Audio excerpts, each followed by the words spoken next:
2026 চনৰ final voter লিষ্টত আপোনালোকৰ নাম আছেনে নাই, আপোনাৰ পৰিয়ালৰ নাম আছেনে নাই, লগতে ভোটাৰ লিষ্টটো আপোনালোকে কেনেকৈ ডাউনলোড কৰিব, এইটো ভিডিঅ'ত আপোনালোকক সকলো প্ৰচেছ লাইভ ষ্টেপ বাই ষ্টেপ দেখুৱাইছোঁ। তাৰ কাৰণে ভিডিঅ'টো অলপো স্কিপ নকৰাকৈ শেষ পৰ্যন্ত চাই লওক। তাৰ আগত যদি আপোনালোকে মোৰ চেনেলত প্ৰথমবাৰৰ কাৰণে ভিজিট কৰিছে, চেনেলটো ছাবস্ক্ৰাইব কৰি দিব। তো 2026 চনৰ ফাইনাল ভোটাৰ লিষ্টত আপোনালোকৰ নাম নাইবা ডাউনলোড কৰাৰ কাৰণে আপোনালোকে ব্ৰাউজাৰ এটা ওপেন কৰি ল'ব। ব্ৰাউজাৰ ওপেন কৰি আপোনালোকে সাৰ্চ বাৰত লিখিব ECI NEET এনেকুৱাকৈ লিখিব। আপোনালোকে লিখি আপোনালোকে সাৰ্চ কৰি দিব। সাৰ্চ কৰাৰ পিছত আপোনালোকৰ সন্মুখত এনেকুৱাকৈ এটা ইণ্টাৰফেচ শ্ব' হৈ যাব। মই আপোনালোকক আগতে কৈ আছোঁ, ভিডিঅ'টো অলপ দীঘলীয়া হৈ যাব। তো যিসকলে জানে ভোটাৰ লিষ্ট কেনেকৈ ডাউনলোড কৰিব আৰু নাম কেনেকৈ চেক কৰিব, তাৰ কাৰণে এইটো ভিডিঅ' নহয়। এইটো ভিডিঅ' যিসকল মানুহে নাজানে তাৰ কাৰণে ভিডিঅ'টো বনাই আছোঁ।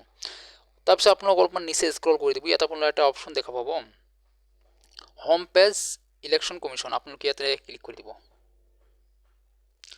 ক্লিক কৰাৰ পিছত আপোনালোকে অলপমান ৱেইট কৰিব।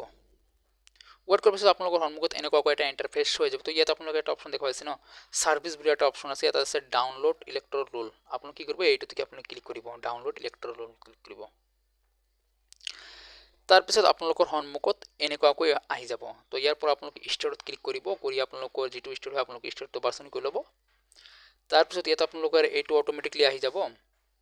ইয়াত আপোনালোক অট'মেটিক 2026 আহি যাব। তাৰপিছত ইয়াত ফাইনাল ৰুল অট'মেটিকলি আহি যাব।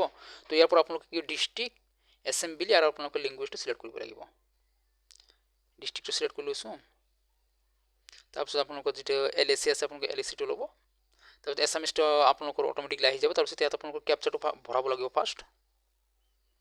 স্ক্ৰল কৰি দিব। তো ইয়াত আপোনালোকে দেখা পাইছে চাৰ্চ বুলি এটা অপশ্যন আছে। ইয়াত আপোনালোকে চাৰ্চ বুলি এটা অপশ্যন আছে ন। তো ইয়াত আপোনালোকৰ পলিং ষ্টেচন নাম্বাৰ দি চাৰ্চ কৰিব পাৰে আৰু নাম দিও চাৰ্চ কৰিব পাৰে। যদি আপোনালোকৰ পলিং ষ্টেচন নাম্বাৰ মনত নাই তেতিয়াহ'লে নাম দি চাৰ্চ কৰিব, যদি মনত থাকিলে নাম্বাৰ দি চাৰ্চ কৰিলে হৈ যাব। তেতিয়াই আপোনালোকে পলিং ষ্টেচন নামটো ইয়াত চাৰ্চ কৰিব, আপোনালোকৰ তলত এনেকুৱাকৈ আহি যাব। তো আপোনালোকে কি কৰিব, ইয়াতে টিক মাৰ্ক অল অপশ্যন আছে। আপোনালোকে এইটো টিক মাৰ্কত আপোনালোকে ক্লিক কৰিব। টিক মাৰ্কত ক্লিক কৰি আপোনালোকে কি কৰিব, ওপৰত দেখা পাইছে ন ডাউনলোড চিলেক্ট PDF, আপোনালোকে ইয়াতে ক্লিক কৰিব। ক্লিক কৰাৰ পাছত আপোনালোকৰ এনেকুৱাকৈ আহি যাব। অলপমান ৱেইট কৰিব। অলপমান আপোনালোকে ৱেইট কৰিব লাগিব। তাৰপিছত ইয়াত ডাউনলোড হৈ গৈছে। ইয়াত অপেনত ক্লিক কৰিব। যেতিয়া আপোনালোকে অপেনত ক্লিক কৰিব, আপোনালোকৰ সন্মুখত এনেকুৱাকৈ আহি যাব। আপোনালোকৰ সন্মুখত দেখিছে ন, আপোনালোকৰ সন্মুখত এনেকুৱাকৈ আহি গৈছে। তো ইয়াৰ পৰা আপোনালোকৰ নামটো, আপোনালোকৰ পৰিয়ালৰ নাম, আপোনালোকৰ নাম ইয়াৰ পৰা চেক কৰিব পাৰিব আৰু অতি সহজতে আপোনালোকে চেক কৰিব পাৰিব। ইয়াত আপোনালোকৰ চাৰ্চ নম্বৰ আছে না, ইয়াত আপোনালোকৰ নাম দি চাৰ্চ কৰিব পাৰিব, আপোনালোকৰ হাউচ নম্বৰ দি চাৰ্চ কৰিব পাৰিব, আপোনালোকৰ JVM নম্বৰ দি আপোনালোকে চাৰ্চ কৰিব পাৰিব। আশা কৰিছোঁ ভিডিঅ' ভাল লাগিছে। ভিডিঅ' ভাল লাগিলে লাইক, কমেণ্ট, শ্বেয়াৰ আৰু চেনেলটো ছাবস্ক্ৰাইব কৰি দিব। আৰু যদি আপোনালোকে মোৰ এই ভিডিঅ' ফেচবুকৰ পৰা চাই আছে, ফেচবুক পেজটো ফ'ল' কৰি দিব।